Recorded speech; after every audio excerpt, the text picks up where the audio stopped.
और नाज़रीन इस वक्त हमें प्रोग्राम में ज्वाइन करें सीनियर रहनुमा पाकिस्तान मुस्लिम लीग नवाज खुर्रम दस्तगीर साहब। खुर्रम साहब अस्सलाम वालेकुम, बहुत शुक्रिया प्रोग्राम में ज्वाइन करने के लिए। खुर्रम साहब, गुफ्तगू का आगाज़ इस बात से कि वज़ीर आज़म शहबाज शरीफ साहब कहते हैं कि वो अरबों खरबों खरबों जो है वो नौजवानों के आगे उनके कदमों में निछावर कर देंगे अखराजात कम करके।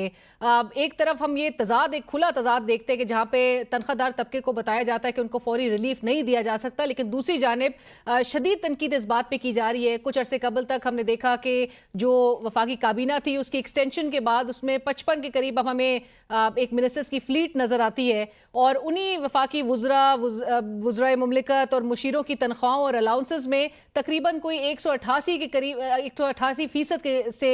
जो है वो तनख्वाहों में उनके इजाफा हो जाता है, मरात में इजाफा हो जाता है। ये डिस्पैरिटी इतनी शदीद क्यों है, और आपको लगता है कि ये कोई अच्छी ऑप्टिक्स के तौर पे लिए जाएंगे? जी, ऑप्टिक्स तो अच्छे नहीं है, लेकिन हकीकत यह है कि अगर वो जरा अपना काम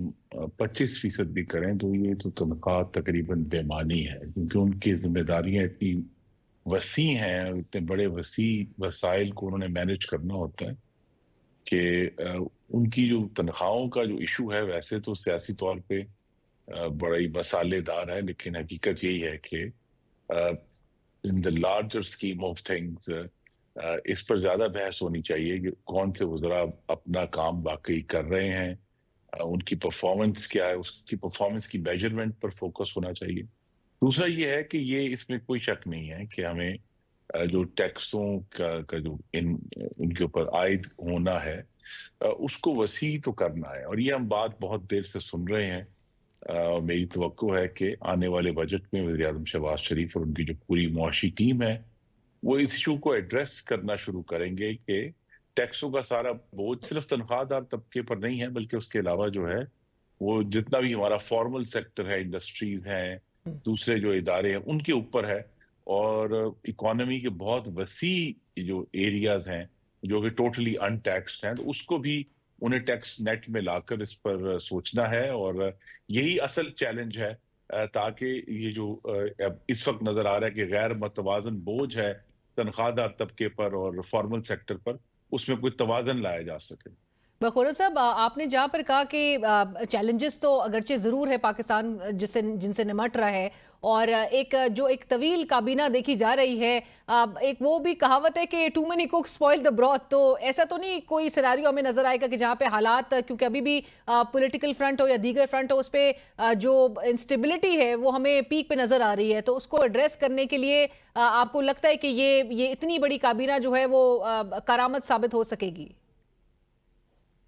कि देखिए, जब तक तो महकमे मौजूद हैं वफाकी हुकूमत में, उनकी निगरानी के लिए अगर मुंतखब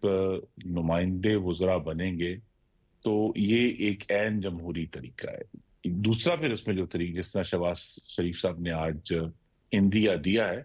कि वो महकमे खत्म करना शुरू करें। अगर वो महकमे खत्म करना शुरू करेंगे फिर इतने ज्यादा वजीरों की जरूरत नहीं रहेगी, लेकिन जब तक महकमे मौजूद हैं और उन पर अवाम का सरमाया खर्च हो रहा है तो उनकी जमहूरी निगरानी जो है वो वज़रा की सूरत में जरूरी है, और वज़रा की परफॉर्मेंस को भी देखना जरूरी है। और उसके साथ ये भी है कि हमें ओवरऑल जो आई थिंक अगली जो रियल चैलेंज है शहबाज शरीफ साहब के लिए टैक्सेशन के अलावा, वो ये कि 21वीं सदी में पाकिस्तान का जो हाकमियत का निज़ाम है वो अब मतरूक हो चुका है, ऑब्सोलीट हो चुका है। और असल इशू ये है कि ये सब लोग बैठें और अपनी इज्तिमाई जमहूरी दानिश के जरिए सिर्फ जो है वो जो बिजनेस एज यूजुअल ना करें, आगे के बारे में भी सोचें। और अगर ये गवर्नेंस स्ट्रक्चर चेंज होगा तो फिर वो वादा पूरा होगा कि हमें पाकिस्तान के जो करोड़ों नौजवान मर्दों खवातीन हैं उनके लिए वाफर और बेहतर रोजगार पैदा करना। राइट। खुर्रम साहब, जो आपके ओपोनेंट्स हैं वो तो ये राय रख रहे हैं और बरमला इसका इजहार कर रहे हैं कि अब जहां पर बात आती है इन चैलेंजेस से निमटने के लिए एक यकजा, एक यूनानिमसली इस चीज़ को टेकअप करने के लिए, जहां पे तमाम सियासी जमातें अपने अपने एजेंडे को बालाए ताक रख के इकट्ठे हो जाएं, एक प्लेटफॉर्म पे हो जाएं, और दहशत गर्दी की भी अफरीत है जहां पर उससे निमटने के लिए एक ठोस एक अप्रोच अडॉप्ट करने की ज़रूरत है। बट जो आपके मुखालफीन हैं वो कहते हैं कि नून लीग के अंदर से भी और वज़ीर आज़म शहबाज शरीफ साहब की काबीना से भी कुछ ऐसी आवाज़ें आना शुरू हुई थी कि जो मुखालफत करी थी इस इस बात की कि जहां पर वजीर आजम शहबाज शरीफ साहब ने, आपको याद होगा, क्वेटा में उन्होंने अनाउंस किया था कि वो ऑल पार्टीज कॉन्फ्रेंस बुलाएंगे, लेकिन वो एपीसी जो है वो एक पार्लिमानी कमेटी की जो है वो मीटिंग तक एक महदूद होकर रह गई, और इमरान खान साहब को उसमें मदऊ करने के हवाले से कुछ आवाजें थी जो कि इस बात की हिमायत कर रही थी और कुछ ने बड़ा स्ट्रांगली इसको अपोज किया था। सो आपकी जमात में ऐसी दो राय पाई जाती है कि जो जो ग्रुप है वो समझता है कि इमरान खान साहब को मदऊ करना चाहिए था, तमाम जमातों को इकट्ठे होना चाहिए, और दूसरा शदीद मुखालफत कर रहा था? जी, कुदरत का एक संगीन मजाक है कि 2021 में जब इस तरह की दो पार्लिमानी कौमी सलामती की मीटिंग्स हुई, जिसमें मुझे भी शिरकत का मौका मिला मुस्लिम लीग नून की तरफ से, उस वक्त का वजीर आजम इमरान खान उन दोनों मीटिंगों से गैर हाजिर था। तो मैं तो इसे संगीन मजाक ही कहूंगा कि जब वो वजीर आजम थे और उनको किसी दावत की जरूरत नहीं थी, वो मेजबान थे, वो गैर हाजिर रहे और आज वो दावतनामा मांग रहे हैं उसमें आने के लिए। तो लिहाजा उनको भी इस बात पर गौर करना है कि हमेशा से उनकी जो गैर संजीदगी है कौमी सलामती के अमूर में, वो आज भी मौजूद है, और हर चीज को वो अपने इक्तदार की हवस का ईंधन बनाना चाहते हैं और उसको सियासी मौका इस्तेमाल करना चाहते हैं। ये देखिए, जो उन्होंने कहा नहीं, अपोजिशन जो है ईद के बाद इकट्ठी होगी, मुझे बहुत ही खुशी होगी कि अपोजिशन इकट्ठी होकर हुकूमत से मुतालबा करे कि जाफर एक्सप्रेस के जो भयानक जुर्म करने वाले मुजरिमान हैं उनको सख्त तरीन सजा दी जाए, बन्नू पर हमला करने वालों को सख्त तरीन सजा दी जाए, कोड़ा खटक में हामिदुल हक को शहीद करने वालों को सख्त तरीन सजा दी जाए। तो अगर इशू बेस्ड सियासत ऑपोजिशन करेगी तो ये हुकूमत की मुआवनत है, हुकूमत की मदद है कि पब्लिक ओपिनियन को हम उस तरफ सही तरफ ले जा सकते हैं। लेकिन हमने देखा, और मैं खुद अपनी जमात को इससे इस्तिस्ना नहीं दूंगा, कि अपोजिशन की जमातें सिर्फ एक मकसद के लिए इकट्ठी होती हैं कि हुकूमत को गिराकर खुद इक्तदार हासिल किया जाए। अगर वो इशूज की सियासत करें, मैंने अपनी जिंदगी में एक ही दफा हकीकत है कि इशूज की सियासत होते देखी है, और वो जब मुस्लिम लीग नून ने नवाज शरीफ की क़यादत में 2009 में अदलिया की बहाली के लिए लॉन्ग मार्च किया था और वो मेरे शहर गुजरांवाला तक पहुंचा, तो उसको कामयाबी हो। राइट, बट खुर्रम साहब, आज को बड़े शिद्दत से ये बात महसूस की जाती है कि मियां नवाज शरीफ साहब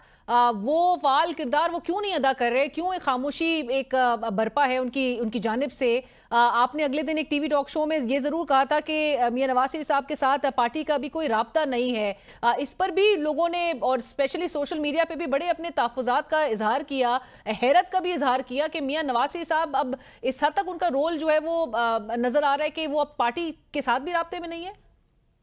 देखिए, जो पार्टी की टॉप लीडरशिप है उनके साथ तो वो राब्ते में है। तकरीबन हर हफ्ते के आखिर में वज़ीर आज़म शहबाज शरीफ उनसे मुलाकात करने जाते हैं। मरीम नवाज साहिबा से उनका ऑफ कोर्स राब्ता है, और जो टॉप लीडरशिप उससे तो वो बात कर रहे हैं और उनको वो एडवाइस भी कर रहे हैं। लेकिन अब जरूरत है, खासतौर पर ये दहशतगर्दी के वाकयात के बाद, तो मेरी तवक्को है कि आने वाले दिनों में ईद के बाद वो जो पार्टी के आला तरीन फोरम्स हैं, चाहे वो सेंट्रल वर्किंग कमेटी है या सेंट्रल एग्जीक्यूटिव कमेटी है, उससे जो है वो मुशावरत का आगाज करेंगे, और बहुत जल्द ये भी तवक्को है कि वो अपनी खामोशी तोड़कर कौम से जो है वो गुफ्तगू करना भी शुरू करेंगे। लेकिन खुर्रम साहब, आप I am sure you are privy to lot of information also. मियां नवाज शरीफ साहब ने खामोशी इख्तियार की क्यों? नाला है मौजूदा हालात से, या इसमें जिस तरह से जिस सिमत में मुल्की मामलात को लेकर जाया जा रहा है, जिस तरीके से लेकर जाया जा रहा है, उसको उनकी हिमायत हासिल नहीं है? किस बात, और रिजर्वेशंस क्या वो रखते हैं? जी, मैं तो उस पर कियास सराई नहीं करूंगा बिल्कुल भी, जब तक वो खुद इस पर या उनके पुतर्जुमान इस पर बात नहीं करते। लेकिन वज़ीर आज़म शहबाज शरीफ को और वज़ीर आला मरीम नवाज को हमा वक्त उनकी मुशावरत हासिल है, और वो उनको एडवाइस भी करते हैं। पार्टी को गालिबन जब वो वक्त बेहतर समझेंगे तो पार्टी के जो केडर्स हैं उन्हें भी एक्टिवेट करना शुरू करेंगे। इस वक्त चूंकि वफाक में और सूबे में दोनों में मुस्लिम लीग नून की अल्हम्दुलिल्लाह पाकिस्तान की आवाम की हमायत से हुकूमतें बनी हैं, तो लिहाजा उनको वो फ्री हैंड दे रहे हैं कि वो अपनी मर्जी के मुताबिक जो है अपनी पॉलिसियां राइज करें। राइट, और खुर्रम साहब, आखिर में अब ईद के बाद के सिनेरियो में आपको लगता है कि हालात कुछ बेहतरी की तरफ जा सकेंगे? अगरचे अभी आपने देखा कि जिस किस्म के हालात नजर आ रहे हैं, चाहे वो सहाफती शोबा हो, सहाफियों को उठाया जा रहा है, उनके खिलाफ जो है मुकदमे बनाए जा रहे हैं, और साइबर टेररिज्म के चार्जेस का उनको सामना करना पड़ रहा है। آپ کے خیال میں یہ صورتحال حکومت کچھ بہتر بنانے میں کسی حد تک کوئی نظر آئے گی، کچھ کام کرتے ہوئے، کوئی اقدامات لیتے ہوئے؟ کیونکہ یہی جو آپ کی جماعت جس طرح سے آج برسر اقتدار ہے، جب اپوزیشن میں ہوا کرتی تھی تو صحافتی برادری کے ساتھ ان کے کیمپس میں آ کے باقاعدہ طور پہ بیٹھا جاتا تھا، ان کو یقین دہانی، ان کو دلاسے دیے جاتے تھے، ان کے ساتھ کھڑے ہونے کی، ان کو انشور کیا جاتا تھا اپنی سپورٹ کا، لیکن آج اس کے برعکس نظر آ رہے ہیں معاملات۔ جی دیکھیے، سوشل میڈیا نے صحافت کی جو پوری شکل اور حیت بدل دی ہے، اور ابھی ہمارے سامنے سوال کھڑا ہو گیا ہے کہ ایک جو ہے عام یا ذمہ دار صحافی جو ہیں، اگر وہ کسی بھی وجہ سے کہ دہشت گرد تنظیم کے ٹویٹ کو ری ٹویٹ کرتے ہیں، تو کیا وہ صحافت ہے یا وہ دہشت گردی کی معاونت ہے؟ اس طرح کے باریک سوال کھڑے ہو گئے ہیں، کیونکہ سوشل میڈیا کے ذریعے اب تو سارا جو اوپینین میکنگ ہے اس کے ذریعے ہو رہی ہے، تو اب سوچنا پڑے گا، اور پوری دنیا میں اس کے اوپر اب قانون سازی ہو چکی ہے اور ہو رہی ہے کہ یہ جو اس طرح کے نفرت انگیز مواد ہے، جو دہشت گردی کی حمایت ہے، جو مختلف قسم کی ہیٹ سپیچ ہے، یا ایون آپ نے دیکھا ہے خاتون صحافیوں کی جو بہت ہی غلط اور مذموم تصاویر بنا کر ڈالی جاتی ہیں، تو اس کو اگر کوئی صرف آگے چلاتا ہے تو اس کی کیا ذمہ داری ہے؟ وہ اس کا ذمہ دار ہے یا نہیں ہے، یا جو اوریجنل شخص ہے؟ تو پیکا قوانین میں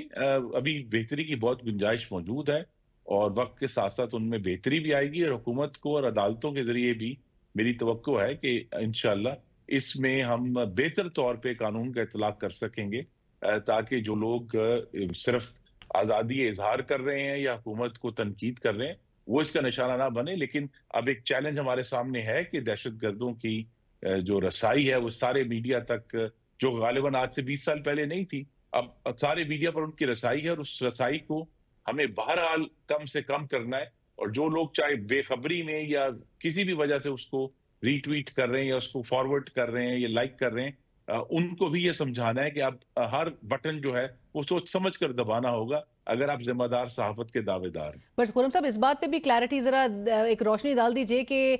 بلوچستان کے جو کی سٹیک ہولڈرز ہیں، چاہے ان میں اختر مینگل صاحب بھی کیوں نہ شریک ہوں، اگر وہ کوئی ٹویٹ اور اپنی ایک تحفظات کا اظہار کرتے ہیں، اپنے اوپینین کا اظہار کرتے ہیں،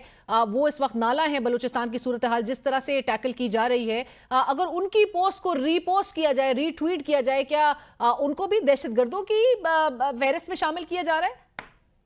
جی نہیں، بالکل بھی نہیں، لیکن جس طرح میں نے کہا، ابھی قانون چونکہ ابھی بنا ہے، وقت کے ساتھ اس کی جو انفورسمنٹ ہے وہ ریفائن ہوگی۔ ہم نے دیکھا ہے بعض بڑے بے ذائقہ خیز قسم کے کہ کسی نے کوئی پولیس مین کی گاڑی اٹھانے کی ویڈیو بنائی، اس پر کہا جی پیکا قانون لاگو ہوگا۔ پیکا قانون لاگو نہیں ہوگا، انہی پر لاگو ہوگا جو آج کے دور میں اس سوشل میڈیا کو، چاہے میں نہیں سمجھتا کہ شاید عمدن یا سوچ سمجھ کر یہ کر رہے ہیں، لیکن اب ہم سب کو یہ بات واضح ہونی چاہیے کہ یہ ایک دو دھاری تلوار ہے، اور اس کو بہت سوچ سمجھ کر ہمیں استعمال کرنا ہے، کیونکہ اس سے پوری دنیا، سے پاکستان میں نہیں پوری دنیا میں اس وقت جو ہے وہ رائے سازی جو ہے اس کے ذریعے ہو رہی ہے، اور اس میں جو تمام حکومتیں، یہاں پاکستان میں نہیں، ایون یورپ میں جو ہیں وہ ری ٹویٹ کرنے پر کچھ پاکستانیوں کو ڈیپورٹ کر دیا گیا ہے کہ انہوں نے ہیٹ سپیچ کو جو ہے وہ ری ٹویٹ کیا۔ تو یہ ابھی ایک ایسا معاملہ ہے جس کی حتمی صورت ہمارے سامنے نہیں ہے، لیکن یہ میری توقع ضرور ہے کہ جب یہ آواز اٹھائی جا رہی ہے کہ آنے والے دنوں میں پارلیمان اس قانون کو دیکھے گی اور اس کو مزید ریفائن کرے گی، تاکہ جو لوگ واقعی ہمارا ٹارگٹ ہے صرف ان کو ہی ٹارگٹ کیا جا سکے اور عام لوگ اس کی زد میں نہ آئیں۔ رائٹ، تھینک یو سو مچ خرم صاحب، بہت شکریہ آپ کے وقت کا، تھینک یو فار جوائننگ اس، اور اسی کے ساتھ ہی پروگرام کی ٹیم علینا شگری کو اجازت دیجیے، اللہ حافظ۔